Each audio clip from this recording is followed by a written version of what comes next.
Forget years of training. The characters on this list were dropped into a new world and decided the rules simply didn't apply to them. From a slime who can copy any ability to a sorcerer king who treats kingdoms like a chessboard, today we're counting down the 10 most broken god-tier protagonists in Isekai. If you love insane, world-breaking power fantasies, you've come to the right place. Before we jump in, make sure to hit that like button, subscribe for more epic anime content, and ring that bell so you never miss an update. Your support helps us keep finding these incredible characters. Now, let's open the portal and get started with number 10. Number 10. I'm the villainess, so I'm taming the final boss. Kicking off our list at number 10 is a truly fresh and brilliant take on the Isekai formula. Instead of being reborn as the destined hero, our protagonist, Aileen, finds herself reincarnated as the villainess in her favorite dating sim. Worse yet, she remembers that every single path leads to her character's doom. Facing a guaranteed bad end, she comes up with a galaxy brain solution. Forget the game's designated heroes and go straight for the most powerful being in the entire world, the final boss himself, Demon King Claude. What makes Aileen so overwhelmingly powerful isn't a magic sword or devastating spell, but her meta-knowledge and her sheer, unadulterated guts. She's playing a chess game where she's the only one who knows every move her opponents will make 5 turns in advance. She uses her intricate knowledge of the game's plot to outmaneuver political rivals, sidestep deadly traps, and tame the one man who can effortlessly protect her from everything. It's a masterclass in rewriting your own destiny, proving that sometimes the ultimate power-up isn't a new ability, but simply knowing exactly what happens next. Aileen doesn't need to win individual battles when she's already won the entire war before it even started. Next up, number 9. My Isekai Life. I gained a second character class and became the strongest sage in the world. At number 9 is Yuji Sano, a man who is the very definition of effortlessly overpowered. Summoned to a fantasy world while finishing up his soul-crushing office job, Yuji doesn't just get one powerful class, he unknowingly gains access to a second, secret one, the legendary class of Sage. This allows him to cast ridiculously powerful, wide-ranging spells in an instant, with practically no cooldowns or resource costs. While others are chanting for minutes to cast a single fireball, Yuji is launching magical artillery barrages on a whim. And that's not even the half of it. He also tames and commands an entire army of slimes that do everything from scouting entire regions to launching coordinated magical attacks and even storing his gear. While other seasoned adventurers are struggling to take down a single dangerous monster, Yuji is out there soloing entire hordes of them and even mythical beasts without breaking a sweat. He isn't just playing the game on easy mode, he's the guy who accidentally discovered the developer console and toggled on God mod, all while thinking he's just taking a slightly more interesting new job. Number 8. The Faraway Paladin. Next up, at number 8, is a character whose strength feels deeply earned, yet is still absolutely massive, William G. Merryblood from The Faraway Paladin. Will's journey is truly unique. Reincarnated as a baby in a ruined city, he is discovered and raised by a trio of undead heroes. Mary, a graceful priestess, Blood, a boisterous warrior, and Gus, a cantankerous but brilliant mage. Under their tutelage, he essentially inherits all of their combined skills, knowledge, and philosophies. He becomes a master of swordsmanship under Blood's watch, learns the intricacies of magic from Gus, and is instilled with a deep sense of faith and holy rites by Mary. He is effectively a prodigy trained by legends. By the time he's a young man ready to venture out into the world, he is already a one-man army. He is a holy warrior armed with the wisdom of ancient heroes and the physical and magical strength to back it all up. Will isn't just strong in a fight, he's a living legend in the making, a paladin whose unwavering faith grants him the kind of power that could shake the very foundations of the world. Next up, number 7, Ascendance of a Bookworm. Our number 7 pick proves that being overpowered isn't always about swords and sorcery, sometimes it's about sheer intellect. Meet Mine from Ascendance of a Bookworm. A book-obsessed librarian in her past life, she's reincarnated into the frail, sickly body of a little girl named Mine. The cruelest twist? She's now in a medieval-esque world where books are rare, hand-scribed luxuries available only to the super rich. Her goal is simple, but her ambition is world-changing. If she can't buy books, she'll just have to make them herself. Mine's broken ability is her vast repository of modern-day knowledge. In a society that's technologically stagnant, she single-handedly kickstarts a renaissance. She invents everything from plant-based paper and printing presses to hairpins, new cooking recipes, and complex business models, completely shaking up the social and economic fabric of her new reality. While everyone else is fighting with magic and steel, mine is waging a war with innovation, and her brain makes her one of the most influential, and therefore powerful, people in the entire country. She is the ultimate proof that knowledge really is power. Number 6. The Rising of the Shield Hero. Coming in hot at number 6 is the man who was forced to turn defense into the most devastating offense imaginable, Naofumi Iwatani. Summoned to another world as one of 4 cardinal heroes, Naofumi is immediately betrayed, framed, and cast out, left with nothing but the supposedly weak legendary shield. But what everyone in this world dismisses as a useless tool becomes his greatest strength. Naofumi's power comes from his incredible, desperate adaptability. His shield can absorb the properties of nearly anything he puts into it, unlocking hundreds of different forms with a massive toolkit of abilities.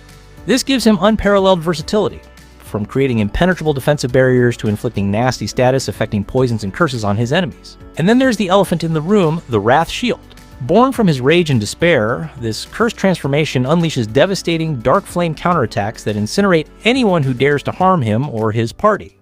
Naofumi isn't just a simple tank, he's a strategic, unstoppable, and rage-fueled force who proves to the entire world that the best offense is a truly god-tier defense.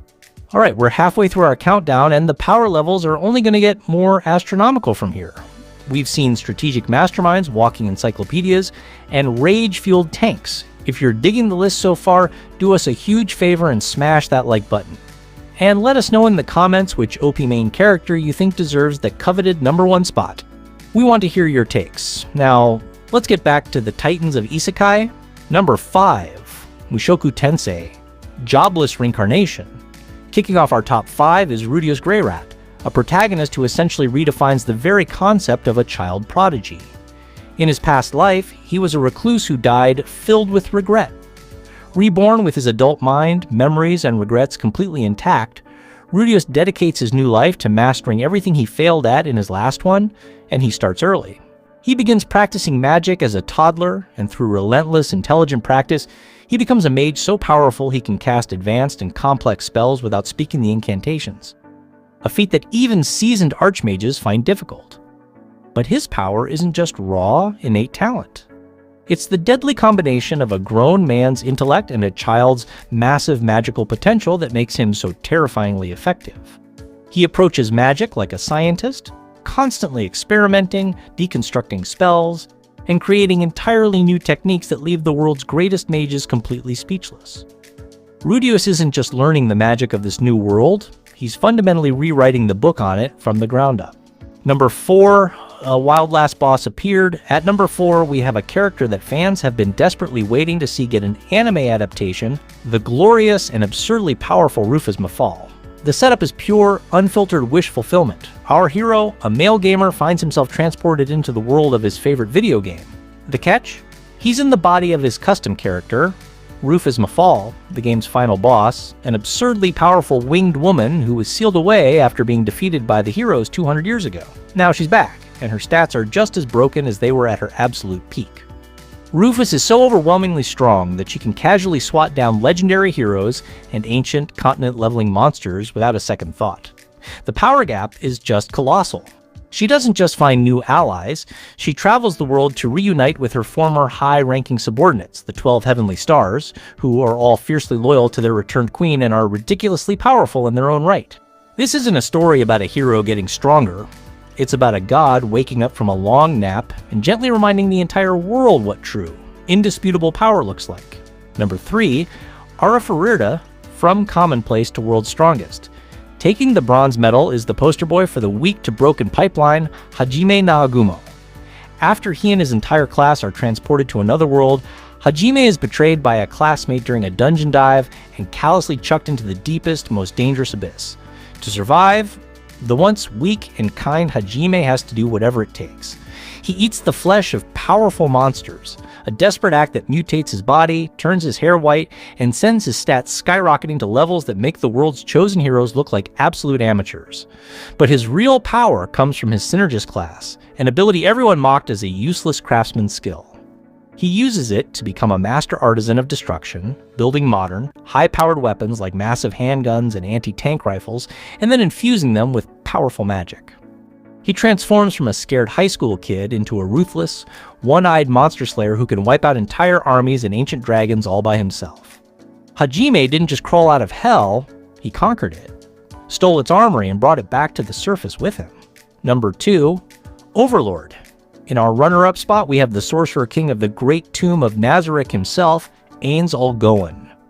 When the servers for his favorite DM, MMORPG Yggdrasil are about to shut down for good, a dedicated player named Momonga decides to stay logged in until the very end.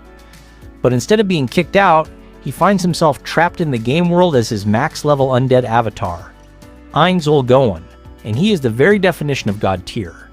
He's not just another powerful being, he is a cataclysm.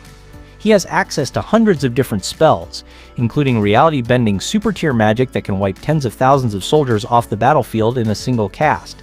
He presides over a vault filled with legendary and divine-class items, any one of which could be considered a national treasure. And he rules the Great Tomb of Nazarick, a fortress filled with ridiculously powerful, custom-created NPC guardians who now possess their own consciousness and worship him as a supreme, all-knowing god. Ainz doesn't just adapt to this new world, he dominates it with meticulous, terrifying precision. He's not here to be a hero. He's here to rewrite the global power structure, one conquered kingdom at a time. For Ainz, a war between nations is just a field test for a new spell. Number 1, that time I got reincarnated as a slime. And finally, claiming our number 1 spot, we have the character who took one of the weakest, most basic monsters in all of fantasy and turned it into an unstoppable force of nature, Rimuru Tempest. After being reincarnated as a simple slime monster, Rimuru's journey begins with one key skill, Predator. This incredible ability lets him absorb anything, be it monsters, plants, magic, or even souls, and then analyze and copy their unique powers. This single skill creates an exponential power creep that is just completely, utterly unmatched in the genre. This feedback loop of consumption and evolution is accelerated by his other unique skill, Great Sage, which eventually evolves into a super smart AI partner named Raphael that can calculate the perfect strategy for any situation imaginable. He evolves from a lowly slime to a demon lord, builds a massive, sprawling nation of loyal monsters, and accumulates a library of skills that makes him a master of almost everything. He can regenerate from nearly any injury, command legions, and wield magic that can annihilate entire armies. Rimuru isn't just overpowered, he's a living singularity of power, a system of constant growth who is always evolving and absorbing new abilities, making him the undisputed king of broken Isekai protagonists. And that is our list of the top 10 most overpowered Isekai main characters. From strategic masterminds who win with their brains, to living gods who rewrite reality on a whim, these protagonists show just how wild, creative, and absolutely insane the Isekai power fantasy can get. What did you think of our picks? We know this is a hot topic, and we want to hear your take.